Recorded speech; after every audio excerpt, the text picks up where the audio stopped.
നിങ്ങൾ ഒരു ആവറേജ് അല്ലെങ്കിൽ ബിലോ ആവറേജ് സ്റ്റുഡന്റ് ആണെന്നുള്ള ഒരു തോന്നൽ നിങ്ങൾക്കുണ്ടോ? അപ്പൊ അങ്ങനെയാണെങ്കിൽ ഈ ഒരു വീഡിയോ നിങ്ങൾ മൊത്തത്തിൽ കാണുക. അപ്പൊ എന്റെ കുട്ടികളുടെ പലരുടെയും വിചാരം എന്ന് പറയുന്നത് ഞാനൊരു ആവറേജ് അല്ലെങ്കിൽ ബിലോ ആവറേജ് സ്റ്റുഡന്റ് ആയതുകൊണ്ട് തന്നെ എനിക്ക് ഒരിക്കലും എത്തിപ്പെടാൻ പറ്റാത്ത ഒരു മാർക്കാണ് ഈ ഫുൾ മാർക്ക് എന്ന് പറയുന്നത്, അല്ലെങ്കിൽ ഫുൾ A+ എന്ന് പറയുന്നത് ചിന്തിച്ചിരിക്കാവും അല്ലെ? അല്ല മക്കളെ, നിങ്ങൾ മനസ്സിലാക്കേണ്ട കാര്യം എന്താന്ന് വെച്ചാൽ ഒരുപാട് ഫുൾ മാർക്ക് അല്ലെങ്കിൽ ഫുൾ A+ വാങ്ങിക്കുന്ന ഒരുപാട് കുട്ടികൾ ഇതേപോലെ ആവറേജ് അല്ലെങ്കിൽ ഒരു ബിലോ ആവറേജ് സ്റ്റുഡന്റ് ആയി അവർ എങ്ങനെയാണ് പ്രിപ്പയർ ചെയ്ത് അല്ലെങ്കിൽ കൃത്യമായിട്ടുള്ള ആ ഒരു പ്രിപ്പറേഷൻ മൂലം അവർക്ക് ഏറ്റവും ബെസ്റ്റ് ആയിട്ടുള്ള മാർക്ക് തന്നെ നേടിയെടുക്കാൻ പറ്റിയ ഒരുപാട് കുട്ടികളുണ്ട്. അപ്പൊ അതുകൊണ്ട് തന്നെ മിസ് നിങ്ങൾക്ക് വേണ്ടിയിട്ട് കുറച്ച് ടിപ്സ് പറഞ്ഞു തരാൻ വേണ്ടി പോവാണ്. അപ്പൊ ആ ടിപ്പുകൾ നിങ്ങൾ കറക്റ്റ് ആയിട്ട് ഫോളോ ചെയ്യുകയാണെന്നുണ്ടെങ്കിൽ അല്ലെങ്കിൽ ട്രൈ ചെയ്ത് നോക്കുകയാണെന്നുണ്ടെങ്കിൽ ഉറപ്പായിട്ടും നിങ്ങൾക്ക് ഫുൾ മാർക്കിലേക്ക് തന്നെ എത്താൻ പറ്റും. ആദ്യം തന്നെ നമ്മൾ നോക്കേണ്ട കാര്യം എന്താണെന്ന് വെച്ചാൽ നമുക്ക് എത്ര സമയം എടുക്കുമ്പോഴാണ് ഒരു ടോപ്പിക് നമുക്ക് പഠിക്കാൻ വേണ്ടിയിട്ട് പറ്റുന്നത് എന്നുള്ള കാര്യം നമ്മൾ സ്വയം തന്നെ നോക്കണം. അതിപ്പോ മിസ്സിന് ഒരിക്കലും എന്റെ കുട്ടികളോട് പറഞ്ഞു തരാൻ പറ്റില്ല നിങ്ങൾ 1 മണിക്കൂർ ഇരുന്ന് പഠിക്കുക അല്ലെങ്കിൽ 2 മണിക്കൂർ ഇരുന്ന് പഠിക്കുക എന്ന് നമുക്ക് ഒരിക്കലും പറയാൻ പറ്റില്ല അല്ലെ? അപ്പൊ അതുകൊണ്ട് തന്നെ നമ്മൾ നമ്മളെ ആദ്യം മനസ്സിലാക്കുക. അപ്പൊ എന്ത് ചെയ്യാ, നിങ്ങൾ ഒരു ടോപ്പിക് എടുക്കുന്നു, ആ ടോപ്പിക് പഠിക്കാൻ വേണ്ടിയിട്ടിരിക്കുന്നു, ആൻഡ് എത്ര സമയം ആ ഒരു ടോപ്പിക് നിങ്ങൾക്ക് മനസ്സിലാക്കി കൃത്യമായിട്ട് വളരെ ക്ലിയർ ആയിട്ട് മനസ്സിലാക്കാൻ എത്ര സമയം എടുക്കുന്നു എന്നുള്ളത് നോക്കുക.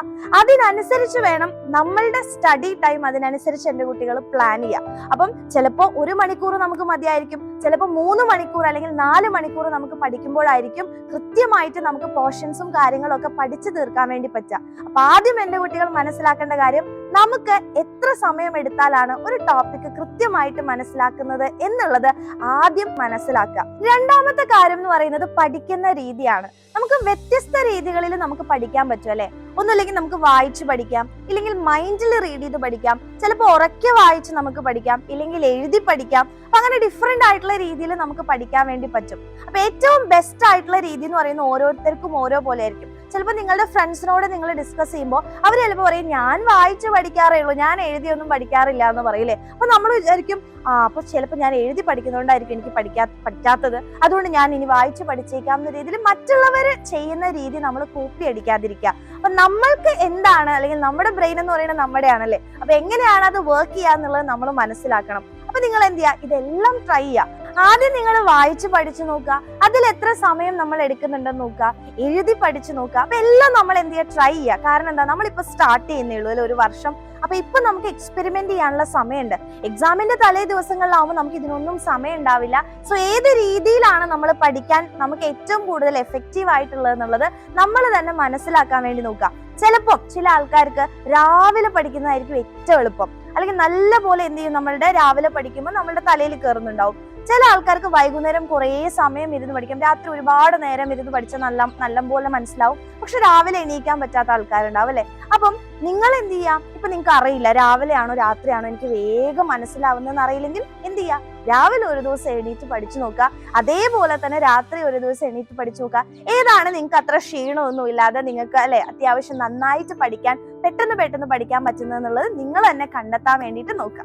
ഇനി നമുക്ക് പറയാനുള്ളത് നമ്മുടെ സ്വന്തം ബ്രെയിനിനെ പറ്റിയാണ്. അപ്പൊ നിങ്ങൾ ചിന്തിച്ചു നോക്കുക, നമുക്ക് പലപ്പോഴും നമ്മുടെ ബ്രെയിൻ എങ്ങനെയാണ് വർക്ക് ചെയ്യുന്നത് അല്ലെങ്കിൽ ബ്രെയിൻ എപ്പോഴാണ് ടയേർഡ് ആവുന്നത് എന്നുള്ള കാര്യം നമ്മൾ മനസ്സിലാക്കാതെ അങ്ങനെ നമ്മൾ കുറേ നേരം ഇരുന്ന് പഠിച്ചു പോകും അല്ലെ? അപ്പൊ ഏറ്റവും ഇമ്പോർട്ടന്റ് ആയിട്ടുള്ള കാര്യം, നമ്മളെ പോലെ തന്നെയാണ് നമ്മുടെ ബ്രെയിനും. നമ്മുടെ ശരീരം ഒരുപാട് സമയം വർക്ക് ചെയ്ത് കഴിഞ്ഞാൽ നമ്മൾ വീക്കായി പോകും അല്ലെ, നമുക്ക് ഉറക്കം വരും, അങ്ങനത്തെ ഒരുപാട് കാര്യങ്ങളുണ്ട്. അപ്പൊ അതേപോലെ നിങ്ങൾ ഒരുപാട് നേരം പഠിക്കുന്ന സമയത്ത് നിങ്ങൾക്ക് പിന്നീട് ഉറക്കം വരും, ടയേർഡ് ആയിട്ട് ഫീൽ ചെയ്യും, ഒന്നും മനസ്സിലാവാത്ത ഒരു അവസ്ഥ വരും, വെറുതെ പഠിക്കാനിരിക്കുന്ന പോലെയാവും. അപ്പൊ എപ്പോഴും നമ്മളുടെ ബ്രെയിനിന് കൃത്യമായിട്ട് നിങ്ങൾ എന്ത് ചെയ്യുക, ബ്രേക്ക് കൊടുക്കുക. അപ്പൊ കുറച്ചു നേരം പഠിക്കുന്നു, ഒരു കുട്ടി ബ്രേക്ക് എടുക്കുക, ആ ബ്രേക്ക് കുറെ നേരം നീളാതിരിക്കുക. അപ്പൊ ബ്രെയിനിന് സുഖം പിടിച്ചു അല്ലെ, അതായത് ഇനി ഞാൻ പഠിക്കുന്നില്ല, അങ്ങനെയാണെങ്കിൽ ഇനി നാളെ പഠിച്ചേക്കാം എന്ന് തോന്നും. അങ്ങനെ ചെയ്യരുത്. അപ്പൊ പഠിക്കുന്നു, ഒരു ചെറിയ ബ്രേക്ക് എടുക്കുന്നു, അപ്പൊ ഒന്ന് പുറത്തൊക്കെ പോയിട്ട് ഫ്രണ്ട്സിന്റെ അടുത്തൊക്കെ അല്ലെങ്കിൽ നിങ്ങളുടെ പാരന്റ്സിന്റെ അടുത്തൊക്കെ സംസാരിക്കുക, അല്ലെങ്കിൽ നിങ്ങൾക്ക് എന്തെങ്കിലും ഇഷ്ടപ്പെട്ട ആക്ടിവിറ്റീസ് ചെയ്യുക, വീണ്ടും തിരിച്ചു വരുന്നു, നിങ്ങളുടെ ആ ഒരു പഠനം കണ്ടിന്യൂ ചെയ്യുന്നു. അങ്ങനെ ബ്രേക്ക് എടുത്ത് പഠിക്കുമ്പോൾ നമ്മളുടെ ബ്രെയിനും എന്ത് ചെയ്യില്ല, ടയേർഡ് ആവില്ല. അതുപോലെ തന്നെ ഏറ്റവും ഇമ്പോർട്ടന്റ് ആയിട്ടുള്ള കാര്യം എന്ന് പറയുന്നതാണ് ഫുഡും അതേപോലെ തന്നെ സ്ലീപ്പും. അപ്പൊ പലരും പഠിക്കുന്ന സമയത്ത് നമ്മൾ ഭയങ്കര ടെൻഷനൊക്കെ ആയിട്ട് പഠിക്കുകയാണെങ്കിൽ ഫുഡ് പോലും കഴിക്കാൻ മറന്നു പോകുന്ന ആൾക്കാരുണ്ട്. അതുപോലെ തന്നെ ടെൻഷൻ അടിച്ചിട്ട് കൃത്യമായിട്ട് ഉറക്കം പോലും ഇല്ലാത്ത ആൾക്കാരുണ്ട്. അപ്പൊ എന്താ പ്രശ്നം പറ്റുക, അപ്പം ഇങ്ങനെ നിങ്ങൾ ഫുഡും കഴിക്കുന്നില്ല, അതേപോലെ തന്നെ കൃത്യമായിട്ട് ഉറങ്ങുന്നില്ല എന്നുണ്ടെങ്കിൽ അതും നിങ്ങളെ വിപരീതമായിട്ടാണ് നമ്മളെ ബാധിക്കുക. അപ്പൊ അതുകൊണ്ട് തന്നെ കൃത്യമായിട്ട് ഫുഡ് കഴിക്കണം. അതേപോലെ തന്നെ കൃത്യമായിട്ടുള്ള മണിക്കൂറുകൾ നമ്മൾ ഉറങ്ങാൻ കൂടെ പ്രത്യേകം ശ്രദ്ധിക്കുക. അപ്പം ഇതിനെല്ലാം നമ്മൾ എന്ത് ചെയ്യണം? ആദ്യം മുതലേ പഠിച്ചു തുടങ്ങുകയാണെങ്കിൽ നമുക്ക് ഈ ഒരു ബുദ്ധിമുട്ടുകൾ വരില്ല അല്ലെ? കാരണം എന്താ, നമ്മൾ അവസാനം പരീക്ഷയുടെ തലേ ദിവസങ്ങളിൽ ഇരുന്ന് പഠിക്കുമ്പോൾ ഇതെല്ലാം കൂടെ നമ്മൾ ഒരു ദിവസം പഠിക്കേണ്ടി വരും. അപ്പൊ നമുക്ക് ബ്രേക്ക് എടുക്കാൻ സമയം ഉണ്ടാവില്ല, ഫുഡ് കഴിക്കാൻ സമയം ഉണ്ടാവില്ല, അതുപോലെ തന്നെ ഒന്നിനും നമുക്ക് നേരമില്ലാണ്ടായി പോകും.